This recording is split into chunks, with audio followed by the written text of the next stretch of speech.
ನಿಮ್ಮ ಕ್ಷೇತ್ರದ MLA ಅಲ್ಲ, ಚೋಣಪ್ಪ ಪೂಜಾರಿ ಸಂಜು ಹಾವನವರು ಕೊಡ್ಸಾರ. ನಿಮ್ಮ ಮಕ್ಕಳಿಗೆ ಮೊನ್ನೆ 10ನೇ ತರಗತಿ ಓದಾಕ ಕರೆಂಟ್ ಇರ್ಲಿಲ್ಲ. ನಿಮ್ಮ ಕ್ಷೇತ್ರದ MLA ಕೊಡಿಸಿಲ್ಲ, ನಿಮ್ಮ ಜಡ್ಪಿ ಕೊಡಿಸಿಲ್ಲ, ಟಿಪಿ ಕೊಡಿಸಿಲ್ಲ, ನಿಮ್ ಗ್ರಾಮ ಪಂಚಾಯತ್ ಅಧ್ಯಕ್ಷ ಕೊಡಿಸಿಲ್ಲ. ಹುಬ್ಬಳ್ಳಿ ಎಸ್ಕಾಂ ಮುಂದೆ 7,000 ಮಂದಿನ ತಗೊಂಡು 8 ತಾಸು ರೋಡ್ ಬಂದ್ ಮಾಡಿಸಿ ಕರೆಂಟ್ ಕೊಡಿಸ ನಿಮ್ಮ ಮಕ್ಕಳು ಓದಿ ಪಾಸ್ ನಿಮ್ಗೆಲ್ಲ ಮಳೆಯಾಗ ತೋರ್ಸ್ಕೊಂತೀರಿ, ನಾವು ತೋರ್ಸ್ಕೊಳಂಗಿಲ್ಲ. ನಮ್ಮ AC ಗಾಡಿ 25 ಲಕ್ಷದ ಆರಾಮ್ ತಿರುಗಾಡಬಹುದು. ನಾವು ಇಲ್ಲಿ ಯಾಕೆ ಬಂದು ಕೂತೀವಿ?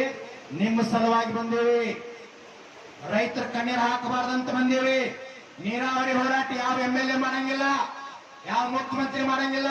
ನೀವು ಟವಲ್ ಹಾಕೊಂಡು ಗಟ್ಟಿಯಾಗಿ ಕೂತ್ರಿ ಅಂದ್ರೆ ಪಕ್ಷಾತೀತವಾಗಿ ಅವಾಗ ನೀರು ಹೊಕ್ಕಿರ್ತಾರ, ಬರ್ಲಿಕ್ಕೆ ಸಾಧ್ಯ ಐತಿಲ್ಲ, ಬರಕ್ ಸಾಧ್ಯ ಇಲ್ಲ. ಇವತ್ತಿಷ್ಟೆಲ್ಲ FMC ಇದೆಲ್ಲ ಆಗೈತಲ್ಲ. ಈ ಭಾಗದೊಳಗ ಜಿಲ್ಲಾಧಿಕಾರಿಗಳು SP ಅವರು ಸಹಕಾರ ಕೊಟ್ಟು ರೈತ ಸಂಘಕ್ಕೆ ಬೆಂಬಲವಾಗಿ ನಿಂತು ಇವತ್ತು FMC ಉಳಿಸಿಕೊಟ್ಟಾರ. ಯಾವ MLA ಬಂದಿಲ್ಲ, ಯಾರ ಹಾಕೊಂಡು ನಮಗೆ ಬಿಡೇನೂ ಇಲ್ಲ. ಯಾಕಂದ್ರೆ ಅವ್ರ ಮನೆ ಮುಂದೆ ಕೈ ಒಡ್ಡಕ್ಕೆ ನಾವು ಯಾವ ರೀತಿ ಹೋಗಂಗಿಲ್ಲ. BJP ಇರಲಿ, JDS ಇರಲಿ, ಕಾಂಗ್ರೆಸ್ ಇರಲಿ, ಮತ್ತೊಬ್ಬರಲಿ, ಮಗನ ಬರಲಿ, ನಾವು ಯಾವ ಮನೆ ಮುಂದೆ ಹೋಗಂಗಿಲ್ಲ. ನಾವು ಬೆಳೆದು ಕೊಟ್ಟಾಗ ನೀವು ಬದುಕ್ತೀವಿ. ಮತ್ ನಾವ್ ಹೆಂಗಿರ್ಬೇಕು?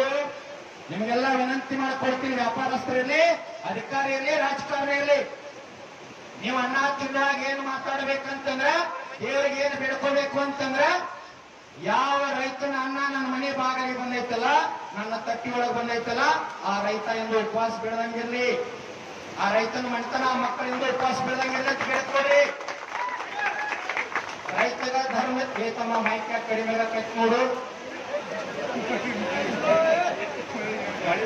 ಮತ್ತೆ